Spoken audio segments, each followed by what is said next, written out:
working environment needs to be fun. Everything you're doing in life needs to be fun. How do we support our own institutions? How do we support our own businesses? We feel that with the black man spending $20 billion a year, not setting up any businesses, not creating any industry, not creating any job opportunities for his own town, he's not in a moral position to tell the white man that he's discriminating against him. And instead of breaking somebody down, I look at what they do great and I go, wow, people that love and really want great for themselves go, what are they doing right? What's good? Welcome to another episode of This Black is Lit. I'm your host, Town, here on location at Straight Right Boxing and Fitness. And today I'm joined by the brilliantly black and talented Dr. Jerrica Thomas. Hi. Dr. J, No problem. Tell us about yourself and how you ended up here in Northwest Arkansas. Okay, my name is Jerrica Thomas and I am from a small town in Mississippi called Utica. I was pretty active as a young kid, which led me to playing sports in college. So I went to school at Louisiana Monroe, left there, went to Arkansas State for PT school, left there, went to South Haven to work right after school, and I got to a point where I was feeling unfulfilled. I ended up talking to a classmate who called and mentioned that they were growing here in Northwest Arkansas. So I'd never been. I was like, I don't know about that, you know. But I came up here and I actually fell in love, especially from the drive from Fort Smith up to Fayetteville. I was like, whoa, like St. Arkansas, you know. So came up, met people, they were nice, very knowledgeable. And so went home, thought about it, and took the job. Here I was in Northwest Arkansas, no family, no friends, except for my classmates. Out here. Yeah, I'm just out here, like, all right, what we doing? How did you get interested in physical therapy, and why is it such a passion for you? So usually everybody has this deal about physical therapy, that there was an injury and then there was a rehab protocol. Well, for me, that was never the case. I always had this passion for movement and understanding movement, and I always thought it was interesting to see how people can master movement, right? So I was always curious as a kid, you know, I always wanted to try to figure out how things worked or get into trouble because I'm into something I shouldn't be. I knew I wanted to study movement, and my best friend's mom was a physical therapist. And, you know, she let us work, let us, you know, observe, you know, hang out, make a little extra cash on the side. So seeing that black girl magic, it was like, yeah, I think I can do this. And so, you know, with her backing and my family's support, I just went for it. What is the vision that you see for your career as a physical therapist, and tell me some of the steps that you're taking to achieve the goals that you set for yourself? Yeah, the vision that I see for myself as a physical therapist is to continue to educate. So I think that education isn't just for academia. I think it's for movement as well. So if you kind of look back on, you know, PE and things like that, like there's not as much physical education occurring right now, especially for younger kids who are sustaining more and more sports-related injuries compared to years prior. And it has a lot to do with other things like specialization, but I see myself educating kids and as well as like active adults on just maximizing their movement, improving their movement potential, as well as serving people. I think my purpose is to continue to serve others, and if I can do that through something I'm passionate about, then I'm game.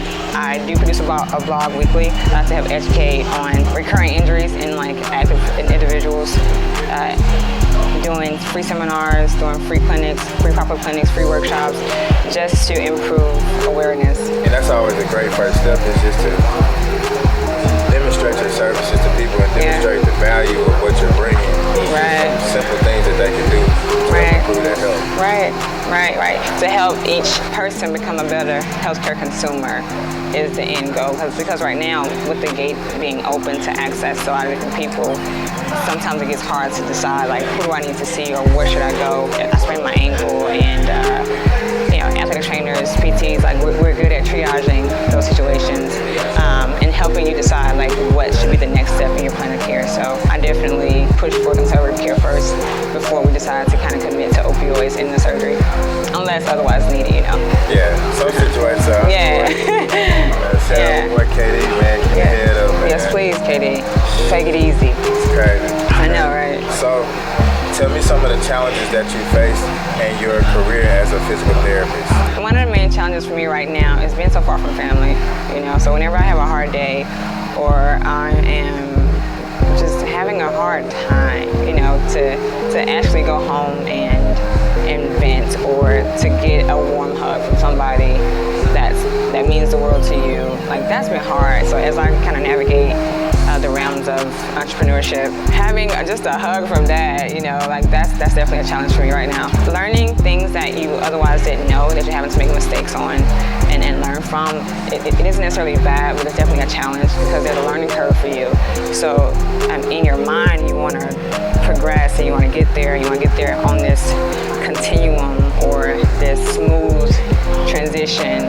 But usually when there's a learning curve involved, like it won't happen that way, and you have to be patient with yourself and understand that it's a part of the process. And so that's been challenging for me with the previous mindset. Like, if I train for it, I should get it. And it's like, well, you've got to give yourself time to learn and improve. Just be patient. Just be patient. Like, I'm learning that. How does your business being a mobile physical therapy service play into the challenges or the benefits of how you function your business, how you operate? So being mobile, sometimes when people go to therapy clinics, they feel somewhat sick. And so my idea was to get you in a place that you're comfortable, whether it's your gym, whether it's your home, whether it's your job site. If I can come to you, one, you've lost less time from work, which is, sometimes they're using PTO to leave their job site to come to therapy, or either, they have to leave without pay. And so to minimize that time for them is value back in their pockets. To make sure people are comfortable where they work out, and the ease of transition from the therapy table to their fitness facility, from the therapy table to that desk that's a problem, or wherever they're having the pain from prolonged sitting. Like, we can fix it there, or we can address it there. Just the aspect of providing a service in a more comfortable location, that's going to open you up to a lot more opportunities. Hope so. So what advice would you give to a young person that's inspired to become a physical therapist? Right. So my first advice would be to do your research.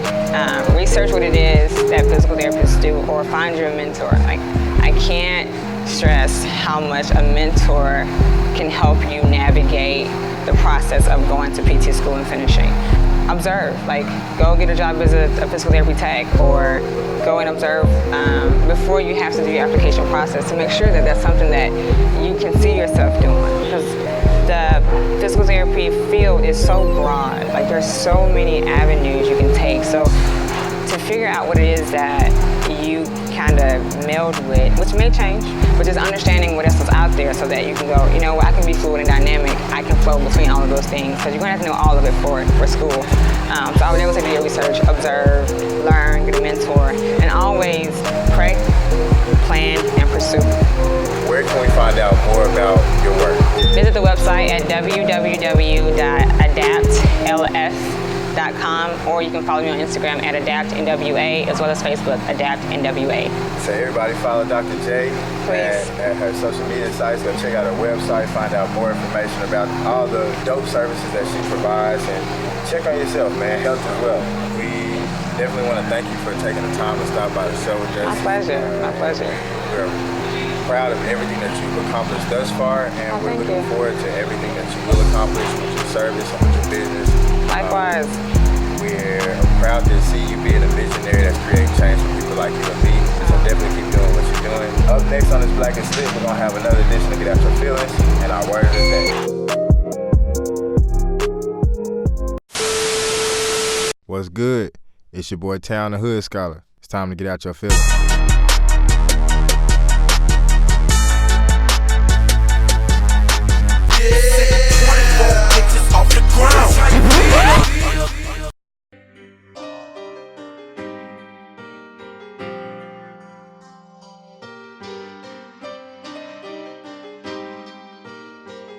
Today, we're going to talk about having courage under fire.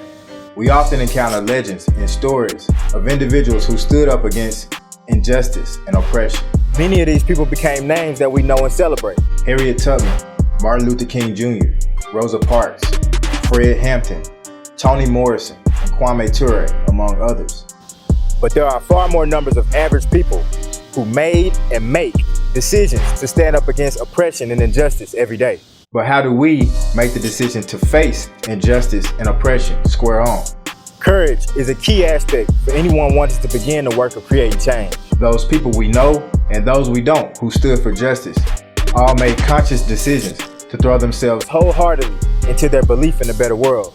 The courage of a Martin Luther King or a Malcolm X, risking life and family to stand against oppression, is the same courage of a James Shaw Jr. or Representative Omar, standing against physical and social injustice. Champion boxer KALVIN Henderson explains how he prepares mentally to show courage in the ring. Overall, one courage that I really do draw from is my religion and my belief in God. Now, anything I do is an accident or by chance or just because I feel like my whole life I've been drawn towards boxing one way or another, because not anybody in my household that I knew of boxed before, and I go to the gym and have natural talent. So I just think it's a high calling for me to be a boxer, and that's where I draw that from, that I know it's something I'm supposed to be doing. Here at Straight Right Boxing and Fitness, we teach defense first, we're defense first gym. We always try to get our clients, and even me when I compete, to be comfortable when being uncomfortable. When people get close to the fire and start getting hot, they want to back out of it. So I refer to being in the fire as in being close to your opponent within the punches, and your defense as a fire blanket. I use this term a lot with my clients when I'm teaching about the defense, is that how many firefighters have you seen scared of fire? Exactly. You working on your defense and getting good at seeing punches coming and dipping and slipping, and you go and don't worry about punches coming at you, I call it your fire blanket. And so it's your safety net where you know, even though you're close to the fire, maybe even in the fire, you're safe and you're good. And so the training is, of course, prepares you for the competition. But confidence, to me, comes from the fire blanket or your defense. And so you can get into a ring and be confident and train and do all the running work, all the sparring, but your defense is still trash. You sit at the back of your head knowing that, hey man, if I get caught, I may get knocked out. But if your defense is real sharp and it's real tight and you got that fire blanket on, it just increases your confidence even that much more, because you know, well, at least it's gonna be a hard time for him to hit me. And I can always tell how somebody is in the outside world on how they are here in the gym, how they box, how they spar, how they hit pads, how they hit the bags.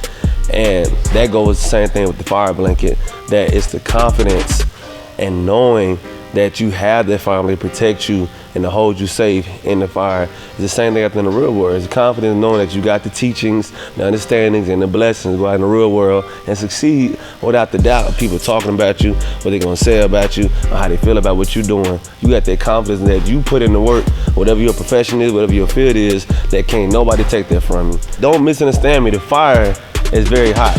But when you have that fire blanket, you feel so comfortable with the fire being hot, because one, it ain't nothing new, and two, you got an extra tool to help you succeed within that fire. Thus, yeah, big facts. Basically, we all have a role to play in fighting for social justice. You may not have a clear picture of exactly what to do just yet, but start where you are, keep your fire blanket ready, and go change the world for the better.